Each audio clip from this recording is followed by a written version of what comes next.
మన తెలుగు వాళ్ళకి ఎప్పుడూ ప్రాముఖ్యత ఇస్తామండి. కానీ ఏంటంటే మన తెలుగు ఆడపిల్లలు ఏంటంటే ఆ యాక్టింగ్ దగ్గరకు వచ్చేసరికి వాళ్ళు చేసే బిహేవియర్, హిందీ ఆర్టిస్టులు వచ్చి చేసే బిహేవియర్, వాళ్ళు పక్కా ప్రొఫెషన్. హిందీ వాళ్ళు పక్కా ప్రొఫెషన్ గా సార్ ఇది ఇది ఇది అంత ఓపెన్ గా క్లియర్ గా చేస్తారని. వీళ్ళు అలా చేయరండి. ఒక సినిమా రాగానే అసలు వీళ్ళు హంగు ఆర్భాటాలు, వీళ్ళ యొక్క రెస్ట్రిక్షన్స్, యాటిట్యూడ్ అంతా వచ్చేసి రాంగ్ బిహేవ్ చేస్తున్నారండి. పైగా సినిమా కూడా కోఆపరేషన్ ఉంటుంది.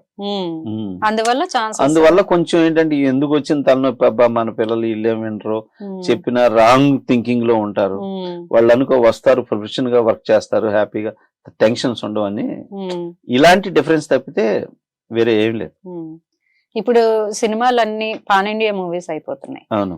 మీరు ఎలాంటి సినిమాలు తీయబోతున్నారు ఇప్పుడు ప్రస్తుతం? కొత్త సినిమాలు ఇప్పుడు నేను చేసే అన్ని కూడా పాన్ ఇండియా మూవీస్ అండి. ఇప్పుడు నేను చేస్తున్న సినిమా పేరు వరదరాజు గోవిందం.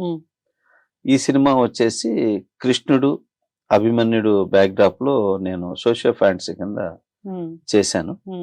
ఇది మాక్సిమం జూలై ఎండ్ గానీ ఆగస్ట్ లో గానీ release plan. First time Assam భాషలో కూడా చేశా, డైరెక్ట్ అస్సాం కూడా. లాంగ్వేజ్ ఎట్లా సార్ మీకు?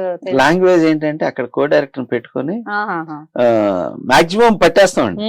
ఇప్పుడు ఆ డైలాగు, ఆ లెంత్, ఇవన్నీ కూడా వాళ్ళు చెప్పేది పట్టుకొని కో డైరెక్టర్ పెట్టుకొని మాక్సిమం పట్టుకొని చేస్తాం. ఇప్పుడు మా తెలుగు కదా, తమిళ్ అంటే మేము చేసాము వచ్చు కాబట్టి తమిళ్ చేసాం, కన్నడ చేసాం. కన్నడ రాదు కదా, కన్నడ కూడా మళ్ళీ అలాగే పట్టుకొని కన్నడ చేసాం. అట్లాగే అస్సాం అనమాట. అట్లాగే ఇప్పుడు ఏ జపాన్ ఇచ్చినా కూడా తీస్తాం. అట్లాగా అలా పట్టుకున్నాం తీసే విధానంలో. నేనే కాదండి, అందరు డైరెక్టర్లకి ఇప్పుడు ఆ స్కిల్ వచ్చేసింది.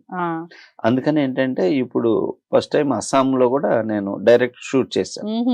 షూట్ చేసి, ఎందుకంటే అక్కడ థియేటర్స్ పోటీ లేదండి. అక్కడ థియేటర్స్ పోటీ లేదు. అంటే ఇక్కడ ఒక నలుగురు చేతిలోనే ఉందన్న టాక్ వినిపిస్తూ ఉంటది. అంటే అంటున్నారు కానండి, ఆ నలుగురు లేకపోతే ఆ థియేటర్ కూడా మూతపడుతున్నాయండి. కొన్ని వాళ్ళు కాపాడుకు వస్తున్నారు, అలాగే వాళ్ళు ఉండబట్టి హై బడ్జెట్ సినిమాలు తీస్తున్నారు.